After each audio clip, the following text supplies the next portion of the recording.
നമസ്കാരം. എഡ്യൂപോർട്ടിൻ്റെ +1 unit explanation വീഡിയോയിലേക്ക് എല്ലാവർക്കും സ്വാഗതം. നമ്മൾ 3 യൂണിറ്റുകൾ എക്സ്പ്ലെയിൻ ചെയ്ത് കഴിഞ്ഞു. ഇനി 4ാമത്തെയും അവസാനത്തെയും യൂണിറ്റായിട്ടുള്ള യൂണിറ്റിലെ 2 പാഠങ്ങളാണ് അലങ്കാരാഹ വൃത്താനി. ഈ 2 ചാപ്റ്റേഴ്സാണ് നമുക്ക് ഇതിലുള്ളത്. ഇതിലാദ്യം പറയുന്നത് എന്താണ്?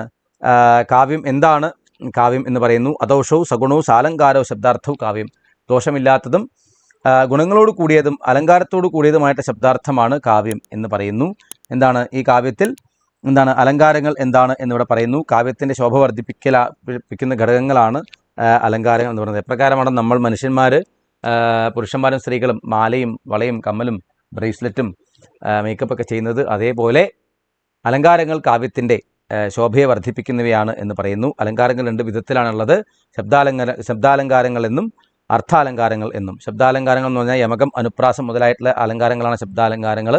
ഉത്പ്രേക്ഷ, ഉപമ തുടങ്ങിയിട്ടുള്ള അലങ്കാരങ്ങളാണ് അർത്ഥാലങ്കാരങ്ങൾ എന്നർത്ഥം. മറ്റേത് ശബ്ദത്തിനാണ് ശോഭ. ഇപ്പോൾ ജടാടവി ഗലജ്വല പ്രഭാവപാവിത സ്ഥലേ ഗളേ ബലം വിലം വിതാം ഭുജംഗതും ഗമാലികാം ഡമട്ട് ഡമട്ട് ഡമട്ട് ഡമൻ നിനാദവട്ട് ഡമർവയം ചകാരചന്ദ്രതാണ്ഡവം കരോദിന ശിവശിവം. ഇതെന്താണ്? ശബ്ദാലങ്കാരങ്ങളാണ്. അത് ശബ്ദത്തിനാണ്, ശബ്ദത്തിൻ്റെ ചമത്കാരം കൊണ്ടാണ് അവിടെ കാവ്യത്തിന് ഭംഗി വരുന്നത്. അർത്ഥാലങ്കാരങ്ങളിൽ അതിൻ്റെ അർത്ഥത്തിൻ്റെ ശോഭ കൊണ്ടാണ് കാവ്യത്തിന് ഭംഗി വരുന്നത്. അപ്പോൾ സാദൃശ്യമൂലകങ്ങൾ, അതിശയമൂലകങ്ങൾ, ശ്ലേഷമൂലകങ്ങൾ, സ്വഭാവമൂലകങ്ങൾ എന്നിങ്ങനെ കാര്യങ്ങൾ പറയുന്നുണ്ട്. ഉപമ മുതലായ അലങ്കാരങ്ങൾ, അതിശയോക്തി മുതലായ അലങ്കാരങ്ങൾ, ശ്ലേഷം മുതലായ അലങ്കാരങ്ങൾ, സ്വഭാവോക്തി മുതലായിട്ടുള്ള അലങ്കാരങ്ങളാണ് ഉള്ളത് അർത്ഥാലങ്കാരങ്ങളിൽ. ഇനി ഉപമയെന്ന് പറഞ്ഞാൽ എന്താ? വർണ്ണിക്കാൻ യോഗ്യമായ വസ്തുവാണ് വർണ്ണ്യം. അതായത് ഉപമിക്കാൻ യോഗ്യമായ വസ്തു ആണ് ഉപമേയം. അതായത് ഇപ്പോൾ മുഖം, നമ്മുടെ മുഖത്തെ പറ്റിയിട്ട് വർണ്ണിക്കുന്നതെങ്കിൽ അതിന് ഉപമിക്കാൻ പറ്റിയ വസ്തുവാണ് ചന്ദ്രൻ. മുഖം ചന്ദ്രനെ പോലെ. അപ്പോൾ അതാണ് ഉപമേയം ആയിട്ട് വരുന്നത്.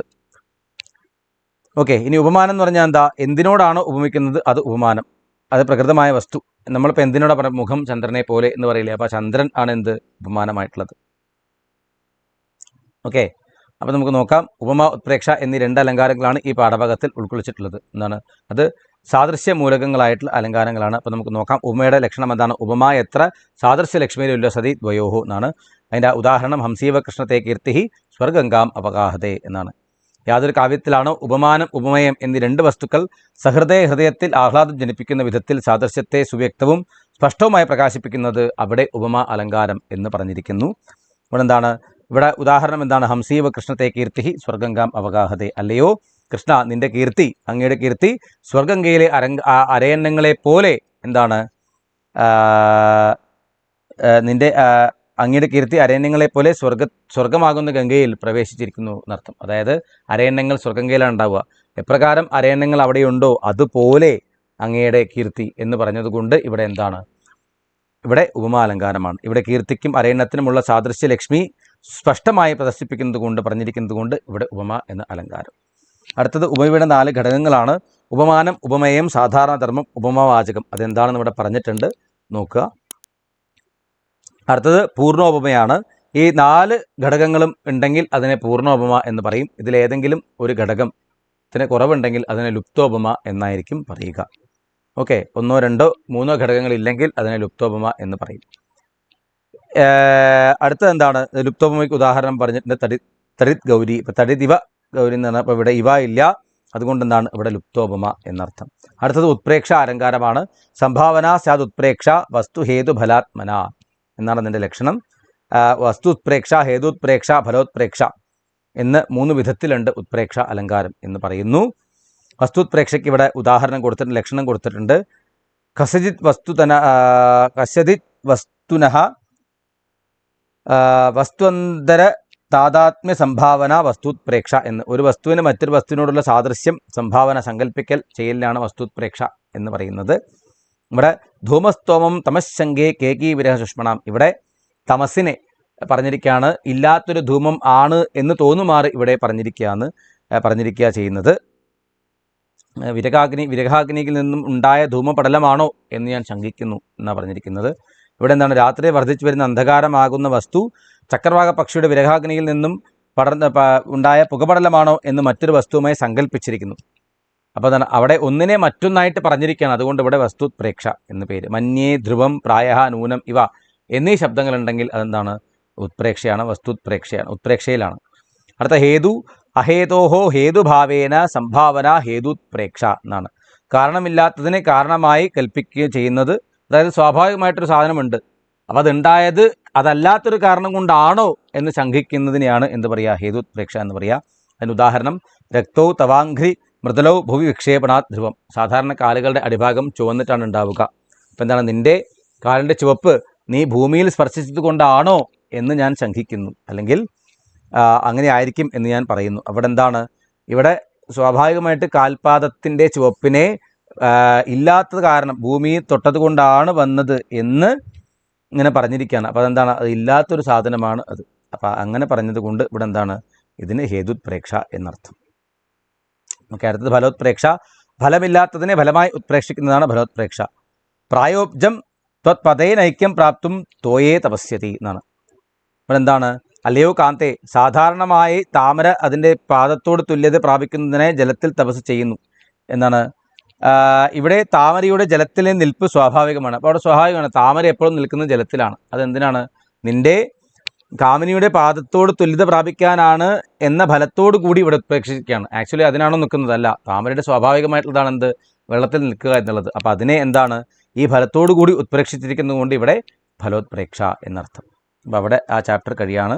നമുക്ക് അവസാനത്തെ 12ാമത്തെ പാഠമായിട്ടുള്ള വൃത്താനി ആണ് നമുക്കിനി നോക്കേണ്ടത്. അപ്പോൾ നമുക്ക് നോക്കാം. വൃത്തങ്ങൾ 4 പദങ്ങളിൽ ഉള്ളതാണ് വൃത്തങ്ങൾ. അതൊക്കെ നിങ്ങൾക്കറിയാം. എന്താ പറയുക, വൃത്തങ്ങൾ എങ്ങനെ വൃത്തങ്ങളെ തിരിക്കേണ്ടത്. നമ്മൾ 3 ലൈനായിട്ടാണ് വൃത്തത്തെ തിരിക്കുക എന്നൊക്കെ നിങ്ങൾക്കറിയാമല്ലോ. സംസ്കൃത സാഹിത്യത്തിൽ ഉള്ള ഒരു ശാസ്ത്രമാണ് ഛന്ദശാസ്ത്രം. വൃത്തശാസ്ത്രത്തെ നമ്മൾ ഛന്ദശാസ്ത്രം എന്നാണ് പറയുക. ഓക്കെ, മാത്രാവൃത്തമെന്നും വർണ്ണവൃത്തമെന്നും 2 തരത്തിലുണ്ട്. അത് വർണ്ണവൃത്തത്തിൽ സമവൃത്തം, അർദ്ധസമവൃത്തം, വിഷമവൃത്തം എന്നീ വൃത്തങ്ങളാണുള്ളത്. ലഘു ഗുരു വിവേകം നിങ്ങൾക്കറിയാം. ലഘു എങ്ങനെയാണ്, ഗുരു എങ്ങനെയാണ് തിരിക്കേണ്ടത് എന്നൊക്കെ നിങ്ങൾക്കറിയാം. വളരെ എന്താ പറയുക, ചുരുക്കി നിങ്ങൾക്ക് ചാപ്റ്ററിൽ എന്താണ് പറയുന്നത് എന്ന് പറയലാണ് എൻ്റെ ഉദ്ദേശം. അതുകൊണ്ടാണ് ഞാൻ കുറച്ച് വേഗം പറഞ്ഞു പോകുന്നത്. ഗണവിവേക, എങ്ങനെയാണ് ഗണം തിരിക്കുക. ആദിമധ്യാവസാനേഷു യരതായാന്തി ലാഘവം മനസ ഭജസ ഗൗരവം യാന്തി മനോത്തു ഗുരു ലാഘവം എന്ന് പറഞ്ഞിരിക്കുന്നു. ആദ്യ മധ്യ അവസാനമായിട്ട് ലഘു വരുന്നത്, ആദ്യ മധ്യ അവസാനമായിട്ട് ഗുരു വരുന്നത്, പിന്നെ സർവ്വലഘുവും സർവ്വഗുരുവും, സർവ്വഗുരു സർവ്വലഘു അങ്ങനെയാണ്. അത്തരത്തിൽ പറഞ്ഞിട്ടുണ്ട്. ലഘു ഗുരു ചിഹ്നങ്ങൾ എങ്ങനെയാണെന്ന് പറഞ്ഞിരിക്കുന്നു. ഇവിടെ ഉദാഹരണങ്ങൾ ഇതാ കൊടുത്തിട്ടുണ്ട്. അപ്പോൾ നിങ്ങൾ വീഡിയോ പോസ് ചെയ്ത് കാണുക. സമവൃത്തം ഏതൊക്കെയാണോ, ഉപജാതി വംശസ്ഥം വസ്തുതിലക തഥാ അനുഷ്ടുപ് ശ്ലോക ച പ്രതിപാദ്യന്തെ. സമവൃത്തത്തിൽ, അസമവൃത്തത്തിൽ എന്താണ്, അർദ്ധസമവൃത്തത്തിൽ വിയോഗിനിയും ആണ് ഇവിടെ നൽകിയിട്ടുള്ളത്. അപ്പോൾ ഓരോ അനുഷ്ടുവൃത്തത്തിൻ്റെ ലക്ഷണം ശ്ലോകേ ഷഷ്ടം ഗുരുജ്ഞേയം സർവത്ര ലഘുപഞ്ചമം ദ്വിചതുഷ്പാദയോർ ഹ്രസ്വം സപ്തമം ദീർഘമന്യയോ എന്നാണ് ഇവിടെ അനുഷ്ടുവൃത്തത്തിൻ്റെ ലക്ഷണം പറഞ്ഞിരിക്കുന്നത്. അതിൻ്റെ മലയാള പരിഭാഷ അർത്ഥം ഇവിടെ കൊടുത്തിട്ടുണ്ട്, നോക്കുക. ഇനി അതിന് ഉദാഹരണം ഇവിടെ കൊടുത്തിട്ടുണ്ട്. നിങ്ങൾ അനുഷ്ടുവൃത്തം ഭഗവത്ഗീതയിലെ ശ്ലോകങ്ങളോ അല്ലെങ്കിൽ രാമായണത്തിലെ ഏതെങ്കിലും ശ്ലോകങ്ങളോ അല്ലെങ്കിൽ ജനറലി ഉള്ള സുഭാഷിതങ്ങളൊക്കെ മോസ്റ്റ്ലി എന്താണ്, ഈ 8 അക്ഷരങ്ങൾ വരുന്നതൊക്കെ അനുഷ്ടുവൃത്തമാണ്. അപ്പോൾ എന്താണ്, അതിലേതെങ്കിലും ഉദാഹരണം എഴുതുക. എന്നിട്ട് അതിങ്ങനെ അതിൻ്റെ ഉദാഹരണം ലക്ഷണത്തോടു കൂടി സമന്വയിപ്പിച്ചിട്ട് ഇത്തരത്തിലാണ് നിങ്ങൾ പരീക്ഷയ്ക്ക് ചോദിച്ചാൽ എഴുതേണ്ടത്. അടുത്തത് ഇന്ദ്രവജ്രയാണ്. സ്യാദ് ഇന്ദ്രവജ്ര യദി തൗ ജഗൗഗഹ. വരികൾ തോറും തകണ ജഗണങ്ങളും 2 ഗുരുവും ചേർന്ന് 11 അക്ഷരങ്ങളുണ്ടെങ്കിൽ അതിനെ ഇന്ദ്രവജ്ര എന്ന് പറയുന്നു. അതിൻ്റെ ഉദാഹരണം ഇവിടെ കൊടുത്തിട്ടുണ്ട്. ആ ഉദാഹരണത്തിനെ അടുത്തത് എന്താണ്, സമന്വയിപ്പിച്ച് എഴുതുക. അടുത്ത ഉപേന്ദ്രവജ്രയാണ്. ഉപേന്ദ്രവജ്ര ജതജാസ്തതോ ഗൗ എന്നാണ് കൊടുത്തിരിക്കുന്നത്. ഓരോ പാദത്തിലും ജഗണ തകണ ജഗണ 2 ഗുരു എന്നിങ്ങനെ 11 അക്ഷരങ്ങളുണ്ടെങ്കിൽ ആ വൃത്തം ഉപേന്ദ്രവജ്രമായി കണക്കാക്കണം എന്ന് പറയുകയാണ്. അതിൻ്റെ ഉദാഹരണം ഇവിടെ കൊടുത്തിരിക്കുന്നത് അങ്ങനെ കൊടുത്തിട്ടുണ്ട്, തിരിച്ചിട്ട് തന്നെ കൊടുത്തിട്ടുണ്ട്. അതിൻ്റെ എക്സ്പ്ലനേഷനും ഇവിടെ കൊടുത്തിട്ടുണ്ട്. അത്ര ഉക്തലക്ഷണസ്യ സത്വാത് ഉപേന്ദ്രവജ്ര ചതുർഷ്വപി പദേഷു ലക്ഷണം സമാനമേവ വസ്തുതഃ ഏതാദൃശസ്യ ശ്ലോകസ്യ പ്രഥമവർണാവഗമനേവ ഇന്ദ്രവജ്രായാः ഉപദ്രവജ്രായാः वा ലക്ഷണസമന്വയः ഇത്യവഗമ്യത്തെ. പാദേ പ്രഥമവർണ്ണസ്യ ഗുരുത്വേ ഇന്ദ്രവജ്ര ലാഘവേ ഉപേന്ദ്രവജ്ര ഇതി. ഇപ്പോൾ ഇവിടെ എന്താ പറഞ്ഞിരിക്കുന്നത്, ഇവിടെ ലക്ഷണമനുസരിച്ച് വന്നതിനാൽ ഉപേന്ദ്രവജ്ര ഓരോ വരിയിലും ലക്ഷണം സമാനമാണ്. യഥാർത്ഥത്തിൽ ഇത്തരത്തിലുള്ള ശ്ലോകത്തിൻ്റെ 1ാമത്തെ അക്ഷരം തിരിച്ചറിഞ്ഞാൽ തന്നെ ഇന്ദ്രവജ്രയുടെയും ഉപേന്ദ്രവജ്രയുടെയും ലക്ഷണ സമന്വയമാണെന്നർത്ഥം. ഉപജാതി മനസ്സിലായോ എന്ന് മനസ്സിലാക്കാം. വരിയിൽ ആദ്യ വരി ഗുരുവാണെങ്കിൽ ഇന്ദ്രവജ്രയും ആദ്യ വർണ്ണം ലഘുവാണെങ്കിൽ ഉപേന്ദ്രവജ്രയുമായിരിക്കും. ഒരു എളുപ്പപ്പടി പറഞ്ഞുതരാണ് എങ്ങനെയാണ് എന്നുള്ളത്. അടുത്ത ഉപജാതിയാണ്. അതിൻ്റെ ലക്ഷണം ഇവിടെ കൊടുത്തിട്ടുണ്ട്. അനന്തരോദീരിത ലക്ഷ്മഭാജോ പാദൗ യദീയ ഉപജാതയസ്താഹ എന്നാണ് പറഞ്ഞിരിക്കുന്നത്. ഉപജാതിയുടെ ഇന്ദ്രവജ്രോപേന്ദ്രവജ്രാലക്ഷണയോ ഏകസ്യവ ശ്ലോകസ്യ പാദേഷു മിശ്രണം ചേത് ഉപജാതി ഭവതി. ഇന്ദ്രവജ്ര ഉപേന്ദ്രവജ്ര ലക്ഷണങ്ങൾ ഒരേ ശ്ലോകത്തിൻ്റെ വരികളിൽ കലർന്നു വന്നാൽ അതിന് ഉപജാതി എന്ന് പറയും. അതിനിവിടെ ഉദാഹരണം കൊടുത്തിട്ടുണ്ട്. സാഹിത്യ സംഗീത കലാവിഹീന, നിങ്ങൾ പഠിച്ചിട്ടുള്ളത് തന്നെയാണ് ആ ശ്ലോകം. ഇവിടെ എന്താണ്? അത്ര പ്രഥമ ദ്വിതീയ ചതുർത്ഥപാദേഷു ഇന്ദ്രവജ്രായാഹ തൃതീയപാദേ ഉപേന്ദ്രവജ്രായാഹ ച ലക്ഷണസ്യ സമന്വയത്വാത് ഉപജാതി വൃത്തം. ഇവിടെ 1, 2, 4 ഈ 3 വരികളിൽ ഇന്ദ്രവജ്രയും മൂന്നാമത്തെ വരിയിൽ ഉപേന്ദ്രവജ്രയുമാണ് വന്നിരിക്കുന്നത്. അതുകൊണ്ട് ഇവിടെ ഉപജാതി എന്ന പേര്. അടുത്തത് വംശസ്ഥമാണ്. ജതൗത്ത് വംശസ്ഥമുദീരിതം ജരൗ എന്നാണ്.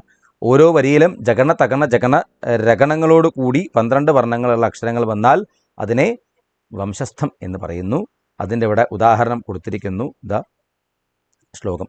ഓക്കെ, അപ്പോൾ ഇത്തരത്തിലാണ് പരീക്ഷയ്ക്ക് ചോദിക്കുക. അല്ലെങ്കിൽ ചിലപ്പോൾ ഒരു ലക്ഷണം തന്നിട്ട് ആ ലക്ഷണം ഏത് വൃത്തത്തിൻ്റെയാണ് ചോദിക്കാം. അല്ലെങ്കിൽ വൃത്തം തന്നിട്ട് അതിന് ലക്ഷണം എഴുതാൻ ചോദിക്കാം.